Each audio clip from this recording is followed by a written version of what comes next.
Bonjour à toutes et à tous. Les récents événements conflictuels vécus au Proche et au Moyen-Orient ont exposé une fois de plus l'extrême vulnérabilité de l'espèce humaine vis-à-vis du cycle des taches solaires. En effet, l'attaque céleste inédite de l'Iran à l'encontre d'Israël s'est produite au moment d'une augmentation significative du nombre des taches solaires. Alors qu'Israël avait promis de ne pas riposter à cette attaque, le nombre de taches solaires allait conduire à vivre le contraire. Lorsque j'ai entendu le gouvernement israélien annoncer qu'il ne riposterait pas à l'attaque céleste iranienne, alors que le nombre des taches solaires était supérieur à 200, je me suis dit que les gouvernants pouvaient enfin s'extraire des influences célestes et que tout ce que j'avais écrit sur l'incapacité des hommes à juguler leurs instincts belliqueux durant ces cycles solaires actifs était finalement erroné. Cependant, Israël a fait finalement répliquer à l'Iran en frappant la région d'Ispahan, car le nombre excessif de taches solaires ne pouvait l'en empêcher.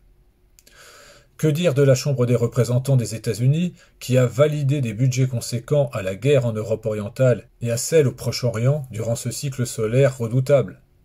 Précisons que la dernière fois que le cycle solaire 25 avait atteint le nombre de 220 taches solaires, c'était au moment du putsch raté de Prigojine, durant le conflit russo-ukrainien, après le solstice d'été boréal de l'année 2023. Dans les deux situations, la planète Uranus se trouvait alignée au niveau de la longitude de l'étoile Boteigne du Bélier. En ce 22 avril 2024, le nombre de taches solaires avoisine 270, soit une première depuis l'année 2002. Il convient aussi de préciser que la conjonction Uranus-Jupiter du 21 avril 2024 s'est bien produite à 26 degrés Bélier et non à 21 degrés Taureau, comme vous l'avaient annoncé les faux astrologues qui utilisent un zodiaque théologique à usage calendaire pour définir vos caractères de naissance, plutôt que de s'appuyer sur le zodiaque stellaire à usage strictement astrologique. Si l'on regarde de plus près, on constate que la présence d'Uranus autour de la longitude de l'étoile Boteigne du Bélier au moment des pics de taches solaires, avait donné lieu déjà à des accès belliqueux entre le printemps 1939 et le printemps 1940, qui sont similaires à ceux observés entre 2023 et 2024.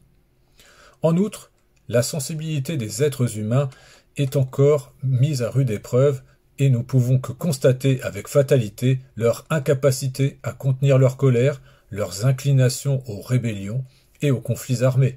L'emballement messianique actuel n'est pas près de s'arrêter puisque le cycle solaire actif n'est pas encore terminé. Soyez plus que jamais humains éveillés.